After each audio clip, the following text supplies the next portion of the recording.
I'm Yasmin Gagne. I'm Josh Christensen. And this is Most Innovative Companies.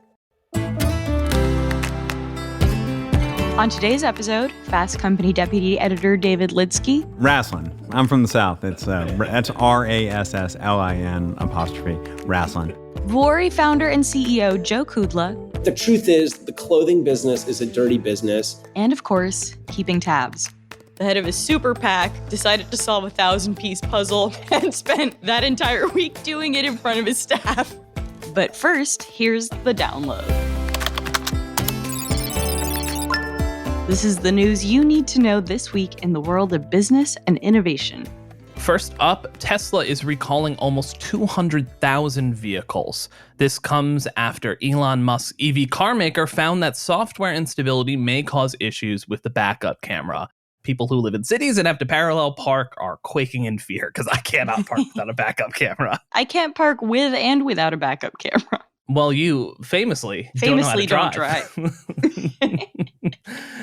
This affects certain 2023 models. So Tesla initiated a recall on January 12th and will notify owners starting on March 22nd. Amazon is dropping its iRobot acquisition. And no, that is not the Will Smith movie from like 2005. Somewhere around there.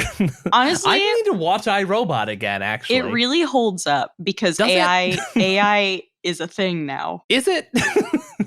And smart robots are a thing soon. Yeah, I just remember that those robots were just like, they made those robots like way too sexy in a way that was weird. It was in a way that was like, don't do that. Stop doing that. We did go through a sexy robot moment when Battlestar Galactica was also on. Oh, yeah. On Monday, the tech giant abandoned plans to acquire iRobot for $1.4 billion after antitrust regulators in the EU and US seemed likely to block the deal or propose a lawsuit. Following the news, iRobot cut 31% of its staff and its CEO stepped down. Amazon will pay iRobot a previously agreed upon $94 million cancellation fee. Honestly, if Amazon wants to pay me a $94 million cancellation fee, go for it. We'll end this podcast. Honestly, I would cancel this podcast for a lot less than $94 million. Okay, next story. Rite Aid continues to close stores. The pharmacy giant announced an additional 55 store closures following a series of closures in the fourth quarter after filing for bankruptcy in October. So your dad is a Walgreens manager. When this news came out, did you call him like, "We did it, Joe"? The announcement impacts stores in 14 states. Now, AI companies will need to start reporting their safety tests to the U.S. government. Definitely makes me feel safer in this country and protected from AI technology. It makes me feel less safe knowing that they weren't reporting it to anyone before. Josh, that was clearly a joke. This changes nothing. We're all screwed. We're very cheery and optimistic on this podcast. As part of the Biden administration's executive order passed in October, the Commerce Department will start requesting AI systems safely test results from AI developers. 9 federal agencies have completed risk assessments about AI's use in critical national infrastructure, like the electric grid. Don't want them to attack our electricity. Yeah, leave our grid alone. And finally, Stanley Tumblers, which if you haven't heard of Stanley Tumblers, get out from under the rock you're living in. Everybody has one and everybody's spending way too much money on them. Okay, I like Flat Stanley better than Stanley Tumblers if we're going to rank Stanleys. Justice for Flat Stanley, because you know what Flat Stanley doesn't include? Lead. So Stanley Tumblers may contain lead. That's the story that came out after some TikTokers started posting about their quenchers testing positive for high levels of lead. The cup's manufacturer, Pacific Market International, said there is no lead present on the surface of any Stanley product that comes into contact with the consumer, which means you probably won't get lead poisoning from your Stanley Cup. Listen, I'm too broke to own a Stanley Cup, but now I feel good. Now I feel better, sipping out of my Yeti like a pleb. And that's today's download. Josh, if you were a wrestler, what would your name and persona be? If I were a wrestler, it's clearly the Iron Jaw because your your jaws are size. It's very easy. It's the Iron Jaw, the rubber jaw. It's a rubber thing. I'd be the rubber jaw. That would be my name. Scary. Scary, super, whatever you say to me bounces off of me and sticks to you. I am rubber. You're like the anti-bullying wrestler. I'm not super comfortable in like singlets, so I'd be the most clothed wrestler that would come out of there. And I would clearly be a heel. That seems to be my go-to. I would not be a face and certainly not a baby face. I'm just a big bald white guy. So I love that. There we go. What about you? What would you are, as we will talk about a little bit, from wrestling royalty in Josh, this upcoming interview. I could beat you up. I'm sure you could. I'm like a feral monkey out there. You have no idea what's It's also not a high bar. I'm not very confrontational. I use my words, Yaz. No, I'd be It's like claws and teeth. I think my thing would be that I'd just have like a shitty attitude, but I'd be like really unpredictable. Your persona would just be baby boomers characterization of Gen Z. That's exactly it. No, I'd be a shitty millennial. Oh yeah, that's I'd, a great persona. Walk out in a girl boss t-shirt. And a pussy hat, like the pig pussy hats. Yeah, my signature move could be the lean in. Just like lean on someone. Oh my God. Honestly, if you think that this banter is ridiculous, just wait till you hear this conversation that we had. First, we're actually going to talk about a story I wrote. I spent the past few months profiling All Elite Wrestling founder and CEO, Tony Khan. Here to talk about it is my editor, Fast Company's deputy editor, David Litsky. Hey, David. Hi, Yaz. Yes, podcast superfan number one in the house, here to turn the tables on you, be the interlocutor, and in the words of the legendary comedian Richard Pryor, hope I'm funny. This is really just an episode like on different shows where like the biggest fan gets to come on and do a guest role. Yeah, several years ago, did a story on this guy named... only known as Shampoodler, who was a, a frequent... You're like kind of friends with him now, I was right? an internet friend of his for a while. I don't know what happened to Shampoodler, but yes, he would contribute to the Doughboys and the late lamented Twitch morning show, Jack AM. And we did a profile of him, and it was very weird and wonderful. And yes, anyway, but that's, yeah, so it's kind of like that, but if I was also your editor at Fast Company, which I am. It's part guest role for fan, part undercover boss. This is where we are. Like I didn't win a contest to be here. Boss. I didn't. And if this doesn't go well, Yaz is fired. Yeah. Tell you what, I've actually never been interviewed about anything. One kid I mentored interviewed me about my sense of style, and it was a disaster. Well, I mean, It's like, this I is love- why we're in I an love audio jeans. medium. I love jeans. Yeah. Yes. Let's talk about your return to hard pants. Yes. Let's do it. I'm here. That's why I'm here. God. Shall we talk about some wrestling? Let's talk about some wrestling. Wrestling. I'm from the South. It's that's RASSLIN apostrophe wrestling. So yes, there was some exciting news in the world of sports entertainment, specifically worldwide wrestling entertainment last week. Tell us about what happened. Sort of why everyone is talking about wrestling right now. I mean, you spelled out WWE because I may or may not have said it correctly, but yes. No, there should be 3 W's, but they just dropped one. Very confusing. So starting in January next year, WWE's flagship series called Raw will be moving to Netflix. Netflix has been sort of trying to make live content work for a while, I think with mixed results. Bad results. Who's to say? I mean, no one really knows. But I tried to watch that Love is Blind live finale. They're trying to, okay. I watched the Chris Rock live special, whenever that was. It was okay. All right. I guess that worked. But yes.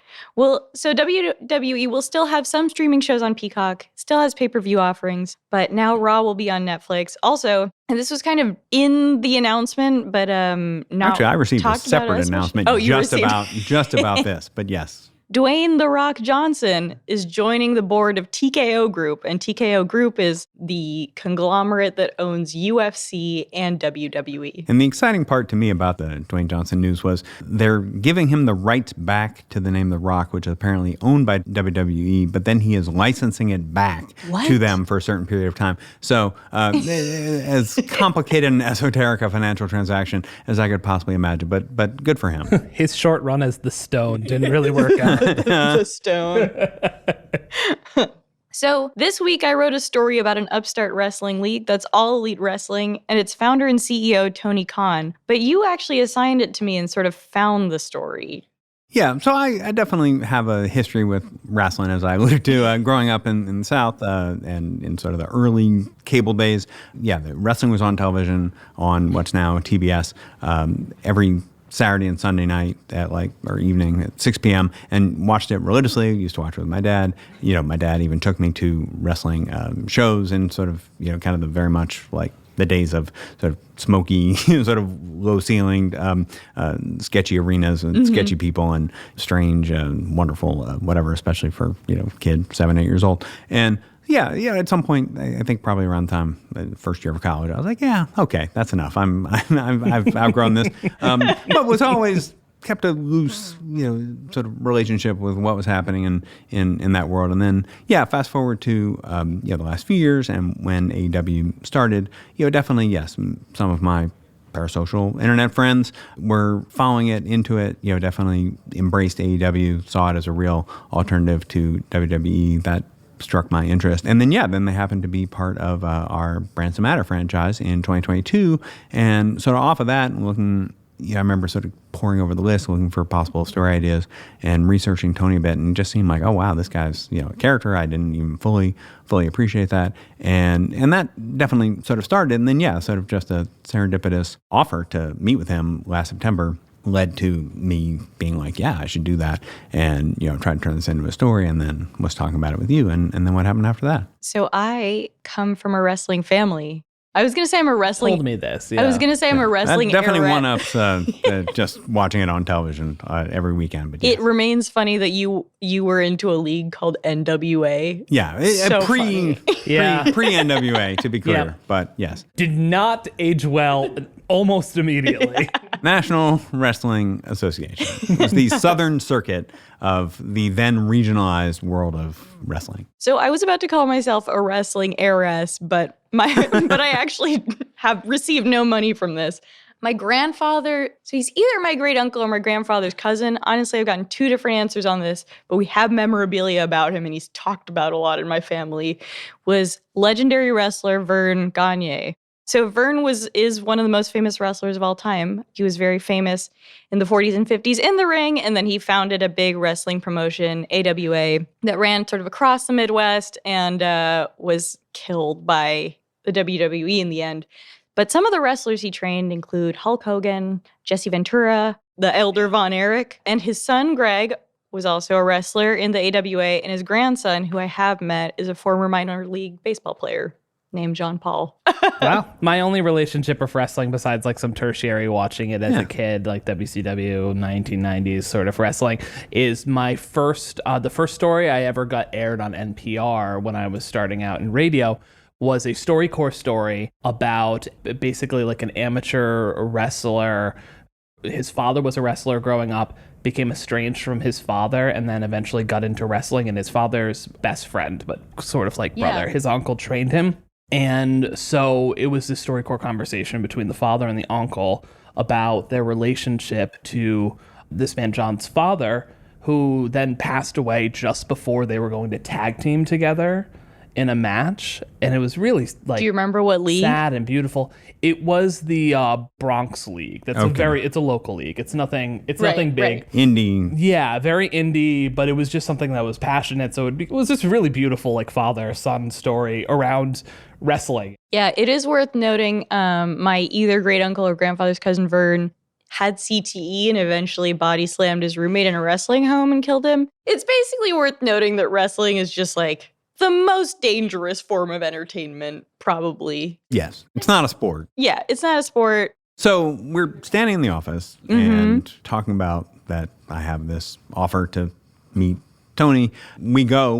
It's at the the very shishi Crosby Hotel and in Soho, and it was during the Innovation Festival, so it was quite a whatever for all of us.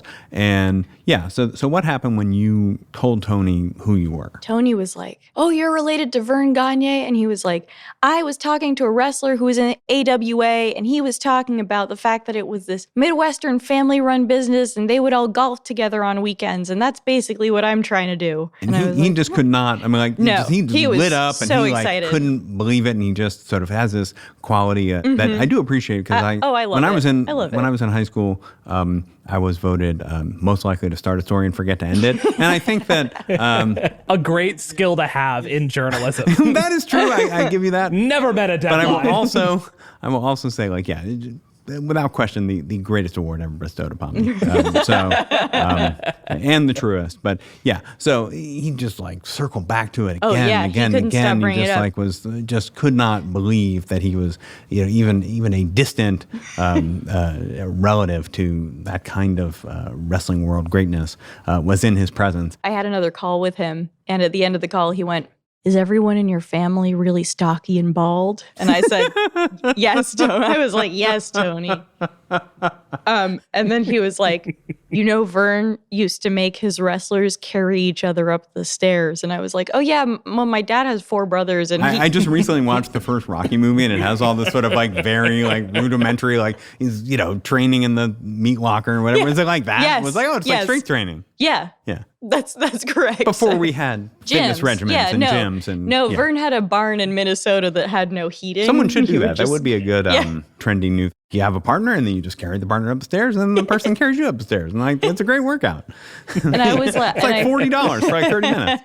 I said to Tony, I was like, my dad has 4 brothers, and my grandpa used to make them do that to each other. And Tony was like, "That's so cool." Is it? Real question though, is it? I was like, nice. Yeah, he has a boyish quality. Yeah, so who is Tony Khan? Like, tell people. Tony is, I would say, most pertinently to this profile, the founder and CEO of All Elite Wrestling. He's a huge wrestling nerd. All Elite Wrestling has been around since 2019. But the other things you need to know is that he is a billionaire's son. His father, Shad Khan, made his fortune through Flex and Gate. I honestly have tried to understand what that is several times. I think that adjacent. Yeah, don't quiz me on it either. But yes, it's a legit business. But it's also like, to his credit, he came to this country, like dishwasher. Came to dishwasher. Like basically ended up like taking over this business. That he worked there and turned it into whatever, sold it. Significant resources to purchase the Jacksonville Jaguars for several $100 million. And yes. Fantastic mustache too. Yeah, I was going to say that Hall family. of Fame. If you've ever seen his cover, like, oh my god! And I'm sorry for bringing up, whatever, an ostensible rival, but it is truly. We'll bleep that out. Just sure. That would be great. That would if you just be did really like whatever funny. beep cover. Yeah. But yeah, it is resplendent. Good hair and facial hair in that family. You got your little light bright over there, pushing buttons. Amazing. I love it. I'm just like, ooh, look at the colors. Look at the colors that Josh has. Shad Khan owns the Jaguars. He also owns a Premier League team, Fulham. Tony has roles in both of those, but AEW is really his first. It's like his own thing. Yeah. He's also, I think worth saying, Tony's just like a big wrestling nerd. He's kind of adorable. He's just like, he's kind of like a kid who gets to play with all the toys. I mean, his passion and like just spending whatever hour and a half we spent with him in person. I mean, he has an infectious charisma about him. Yes. To me, it's hard not to root for him, especially when you think about his main rival. Right. So speaking of charisma, it is also it's a real face-heel relationship. Hard not to talk about the eminently memeable rival Vince McMahon. So I mean, how did you think about working through the competition and sort of Vince, and what role does he play in your story? To back up, Vince's influence on professional wrestling can't really be overstated. I sort of wanted to call him the Eminence Grise of wrestling, but unfortunately he spent so much money on cosmetic surgery to look young. That description doesn't feel right. He's the former CEO of WWE. He's the current executive chairman of TKO Holdings. So his father owned a big regional wrestling promotion similar to my family's. Which was in the Northeast here. In the Northeast, yeah. And then he basically hoovered up everyone else. Like he consolidated into a national thing in the when the 80s, WrestleMania, and sort of definitely put the last of the regional, either absorb them or absorb the wrestlers. Yeah, that's true. My family lost Hulk Hogan to him, among others. Heartbreaking moment here on the podcast. Heartbreaking. Listen, I could be a wrestler right now had they absolutely not folded. In a way, your family's responsible for Gawker going out of business. Yeah, just a certain number of hops. If one is willing to do the work. to And I get am. from one point to Wow, that I guess point, I'm for only sure. like 3 degrees away from Peter Thiel. Ugh. We don't like that.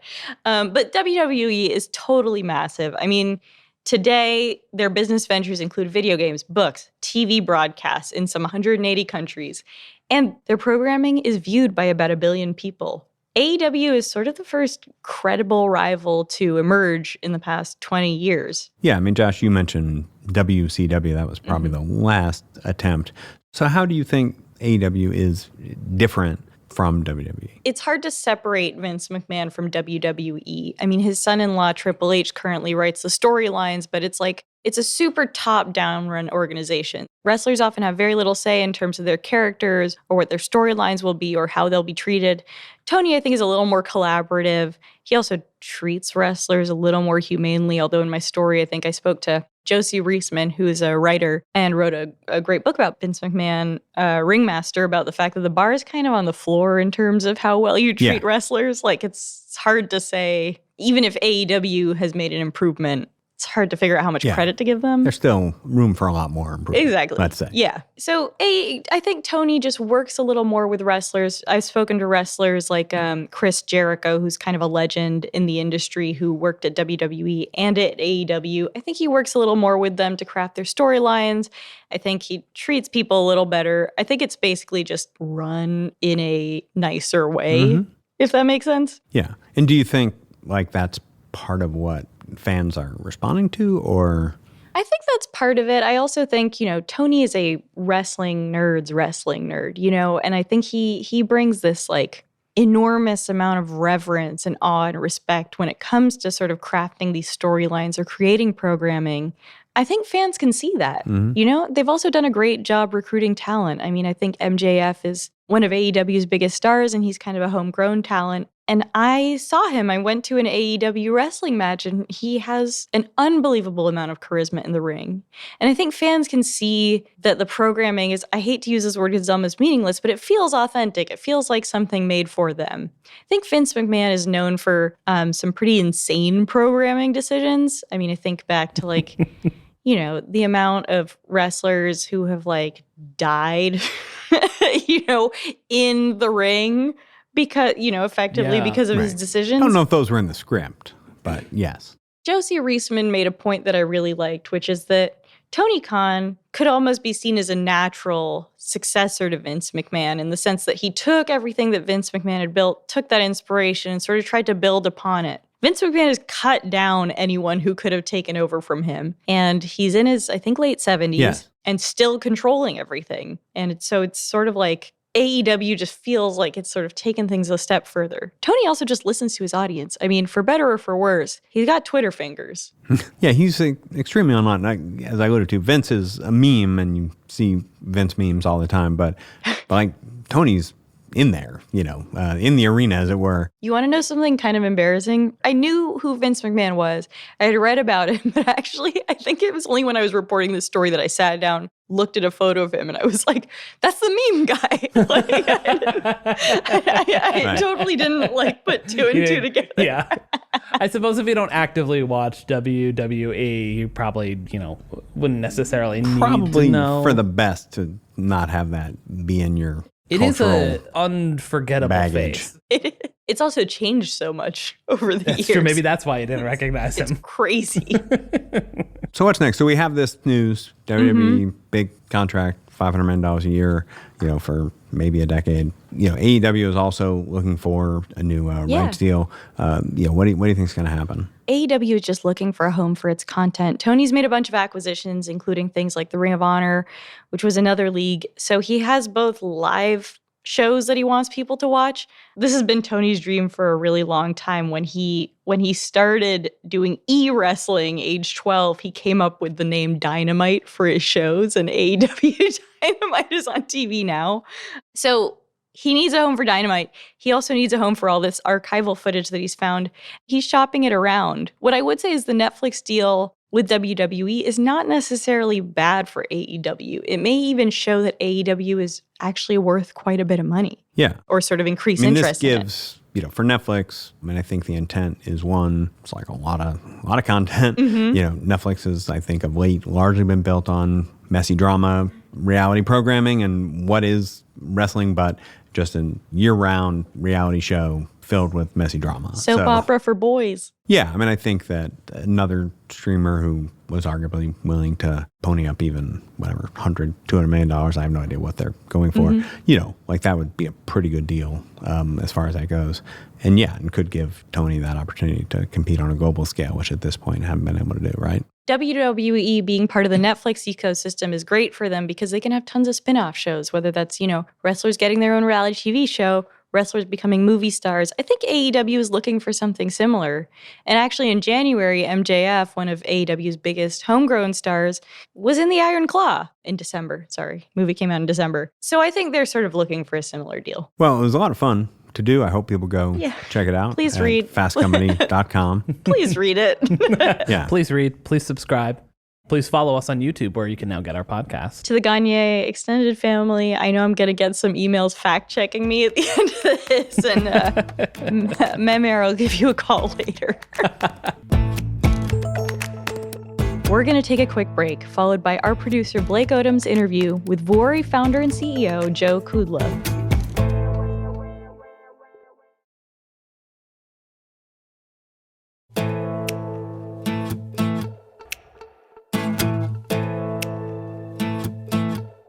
So we're back with our producer, Blake Odom. He's making his on-mic debut this episode, I believe, with an interview with Vuori founder and CEO Joe Kudla.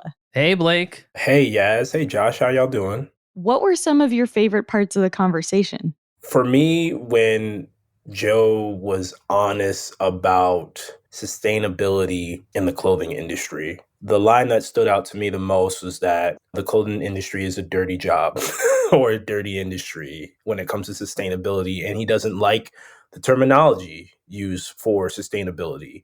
He tries to see it as we try to dampen the way that we use materials and how they harm the environment. So they'll keep researching and finding out ways to make the impact on renewable resources for clothing better each time with each material.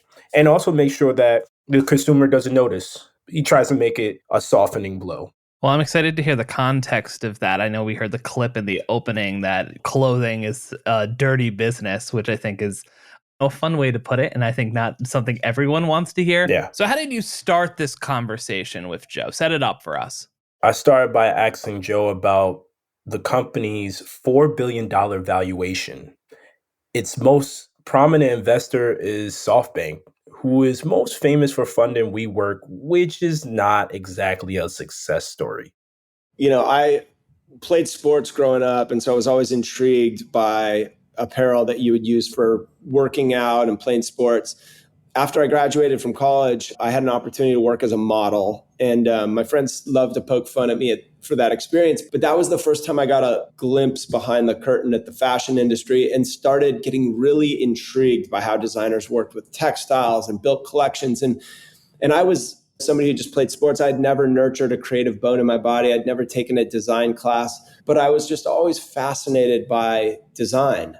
It wasn't long after that I was introduced to yoga to heal my back. And this is the first time that I really paid a lot of attention to the market and started thinking about this idea for a brand. And what's really interesting is a lot of people did perceive the activewear market to be very busy. I mean, you think about the giants of the category, the Nikes and Adidas of the world. Yeah. It's interesting because yes, we do all make product that you can work out in and move in and sweat in. But I think I just always felt like the brands, were so different in that world. You had these brands that were distributed at mass market. They were really sports brands. They kind of championed this sports ideology. And the product was more urban, team sport inspired. It was all the spirit of the brand was about competitiveness. And then you had Lulu that kind of came into the world and was really more of an individual fitness brand. They weren't really championing this sports ideology. It was more about yoga and mindfulness. And that was really inspiring, but Lulu was very much focused on their female consumer. And then after they launched, there was a number of brands that entered that were kind of following in their footsteps, really going after this female consumer. As a guy who was getting into yoga, I was fascinated to know that there were 30 million people practicing yoga in the United States. If you think about the brands, especially the men's brands, they didn't exist. So we kind of looked at it as like this wide open market. It was like we wanted to be the antithesis of those big sports brands and build a product that we would actually want to wear here in our community in Southern California, which was by the beach. It was more of a casual aesthetic. And so we designed this product ethos called Built to Move and Styled for Life. And it was all about building versatile product that was ultra comfortable, that you just wanted to wear across not only working out, but multiple aspects of your life. And we just felt like that was completely missing from the men's market. And so, yes, crowded in some respects, but when you really started to go into the nuance, we felt like the market was just wide open. Vuori has been profitable since 2017, which is impressive compared to other direct-to-consumer brands in the space. Tell me how you accomplished that and how you think about staying profitable while expanding at such a rapid pace. Yeah, I think maybe the fact that I started my career as a CPA factored into that equation. At the time that we launched, the trend was to raise a lot of money and to go out and grow a direct consumer business and really focus on the top line, because companies were really being valued more on top line revenue growth versus EBITDA or generating profitability. So focusing on profitability was really bucking the trend of the day when we launched. And I would say partly we did that out of necessity.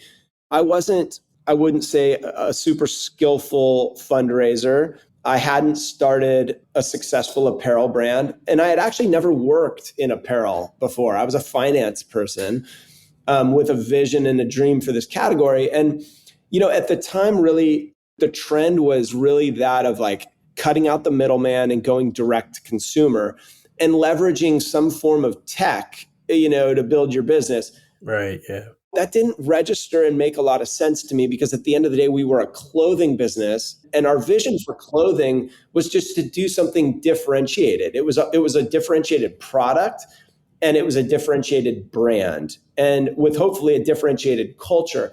And investors just didn't understand that. They were really getting behind these pure play D2C brands that wanted to kind of disrupt the value chain in the space. They wanted to pass along more savings to the consumer, cut out the middleman. And so because we weren't playing that game, rejection was a constant when it came to raising money. It was really, really hard. And so we had to find other ways to survive. And I think looking back, while it was challenging and I had a bit of a complex at the time, I'm so grateful that we weren't good at raising money in those early days, because we had to get scrappy and we had to develop really unique relationships with our supply chain partners. And we had to find a way to develop a working capital model that could self-fund the growth of our business. Because I knew I wasn't going to be able to do it by raising my series A, B, C, D, and E. And we took it one day at a time. And we focused all of our energy on the simple things, the old-fashioned things in business, especially in consumer, making a great differentiated product, treating your customers exceptionally well, building a winning, incredible culture where great people want to come to work and thrive, and building a really strong relationships with our supply chain. And ultimately, we were able to continue growing the business and develop a working capital model that could self-fund. Vuori is valued at $4 billion, and that's the kind of valuation that we see a lot of software companies achieving. How do you think about that valuation, and why do you think it's justified? If you were to just look at a comp set of public companies and some of our peers and folks that are in the public markets, and you just look at how they are valued, there's really no difference. Vuori is valued leveraging kind of the same sort of methodologies and metrics that public market companies are valued based upon.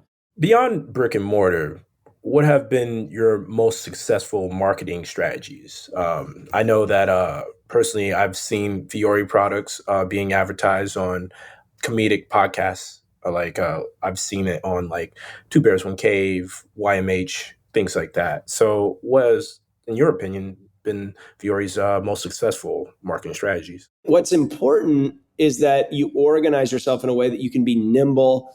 You can create a lot of content, you can test, you can understand what's resonating, what's not, And then you can institutionalize what's working and you can move on quickly from what doesn't. And that's something that that methodology we've really brought to all of the channels that we advertise in. But yeah, we've had a lot of success in social, building a community on social media, and really asking ourselves, like, how do we support our community in living awesome lives, like being healthy and being strong and, exercising, living an active life. Through that, we've given birth to a lot of platforms like the Viore Active Club, which was free workouts on our Instagram.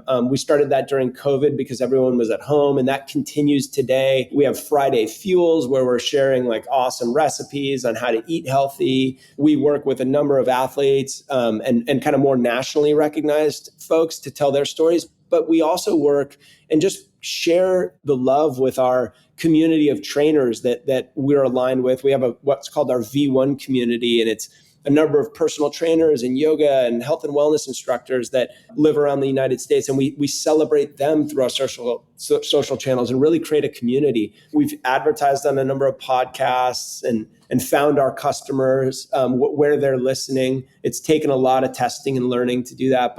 And today we play in just about every channel. We're advertising on television, doing catalog work and putting catalogs in the mail. I have gotten some of those Viore catalogs, by the way. So yeah, they work. You raise money from SoftBank.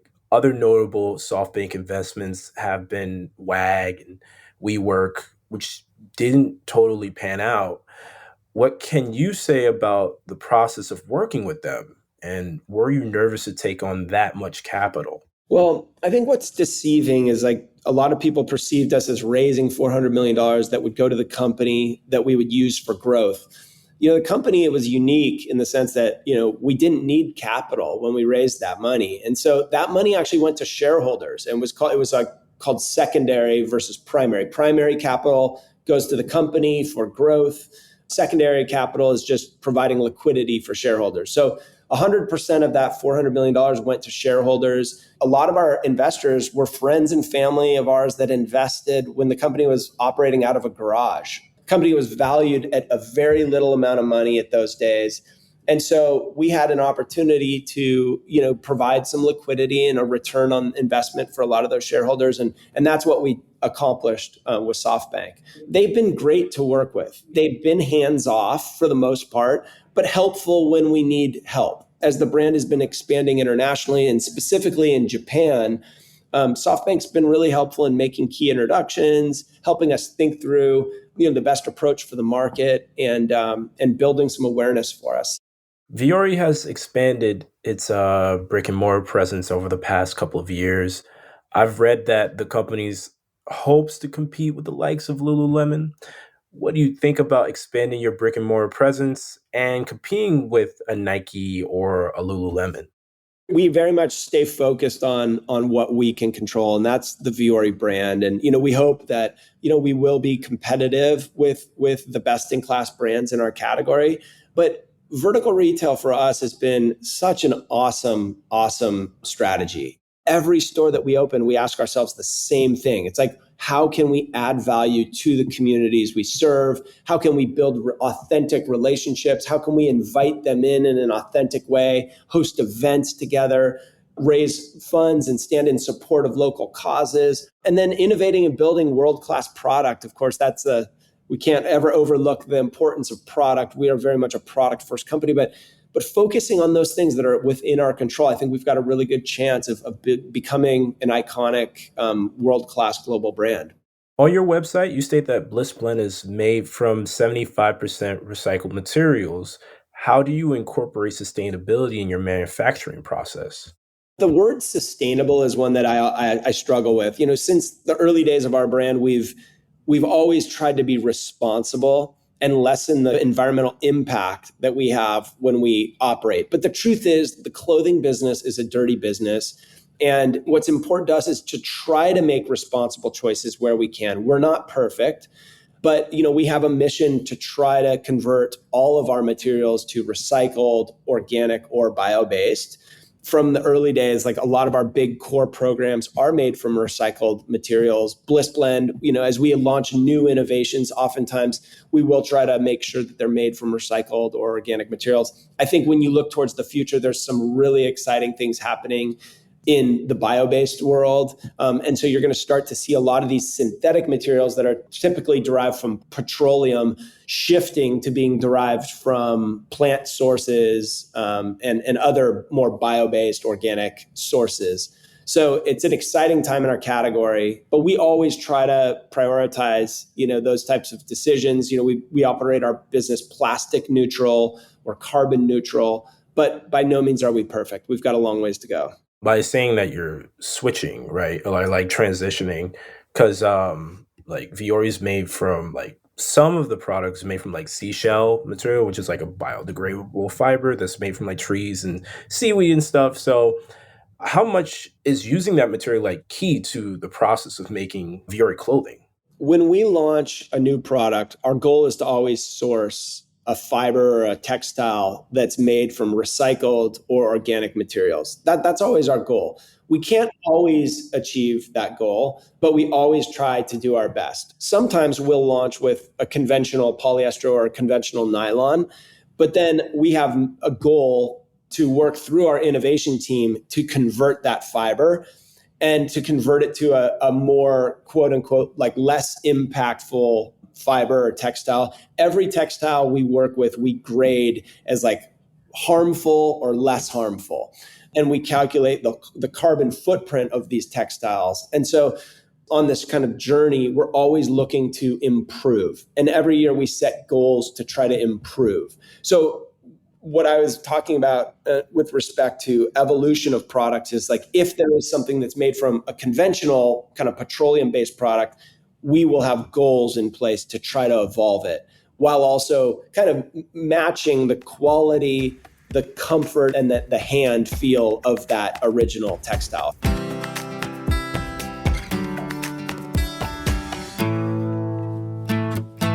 Okay, we are back with David, and it's time to wrap up the show with Keeping Tabs. This is where each one of us shares a story, trend, or something from pop culture that we're following right now. And David, since you're our guest, what are you keeping tabs on? Oh, well, thank you, Yaz. I've been waiting for this moment for, I don't know, months. So many choices. I've been playing along at home, as I'm sure everyone has.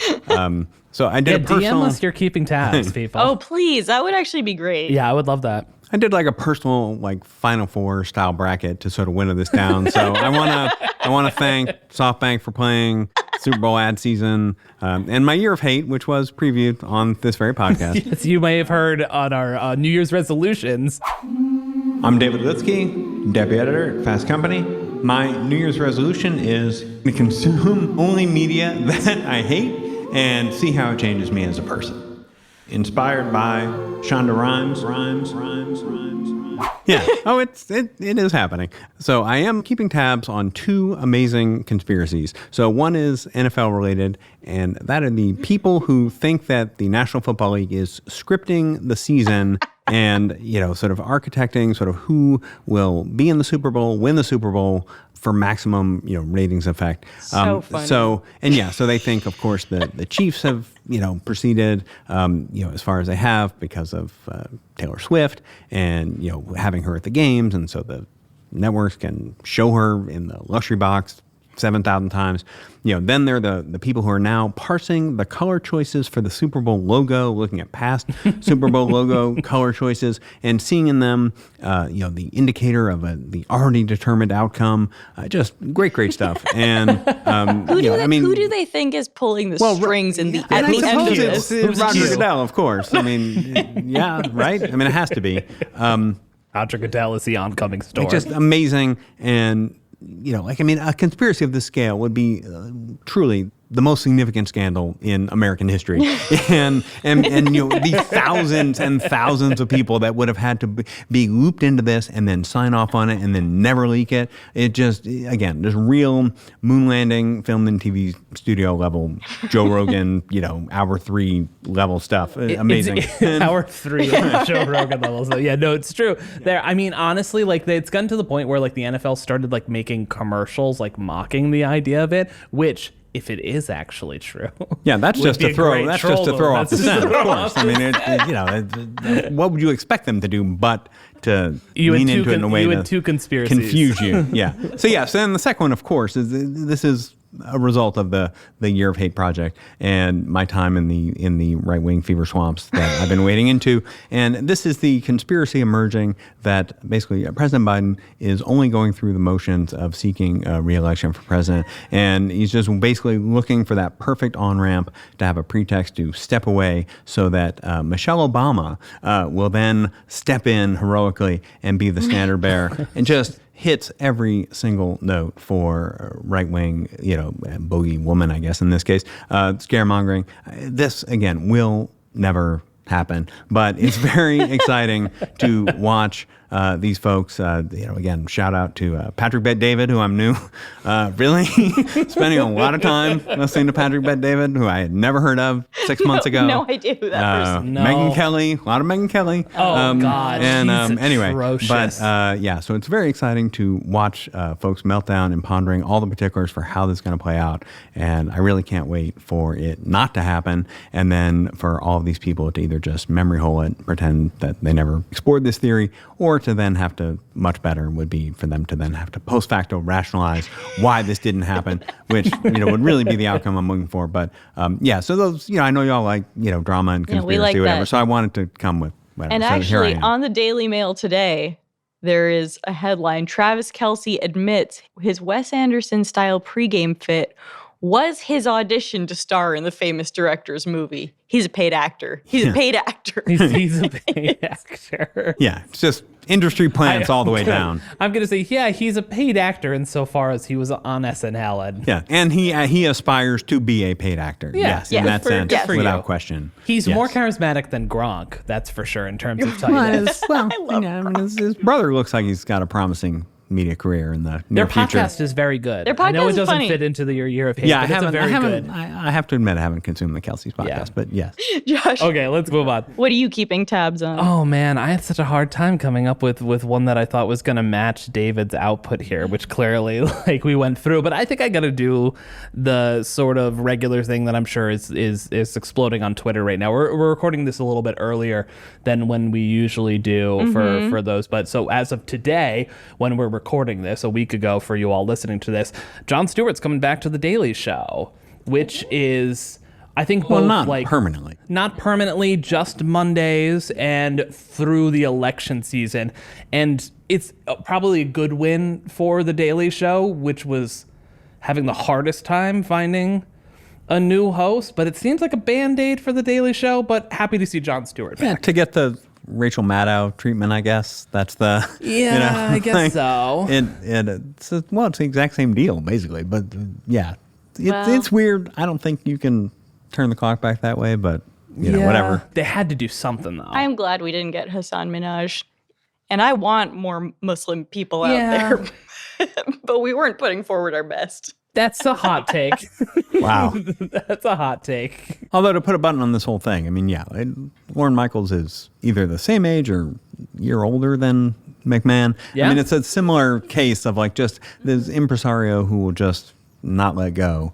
And, it just sort of looms large over the thing that they created in a way that maybe is not ultimately healthy and just, the notion, obviously he's not writing the sketches or whatever, but it's just another sign of the boomer gerontocracy that sort of controls, sort of so many levers of power in our society. I know now this is taking a real turn. I love this tangent, but we need to get out of here. We do need to get out of here. Ron DeSantis is no longer a presidential candidate. Pour one out. Pour for our awkward homie. But there was one really funny article on NBC about this, which is that in the week before the Iowa caucuses, Scott Wagner, the head of his super PAC, decided to solve a 1,000-piece puzzle and spent that entire week doing it in front of his staff, which is so awesome. That's excellent. Let's get out of here. Let's get out of here. That's it for Most Innovative Companies. David, thank you for joining us. Thank you.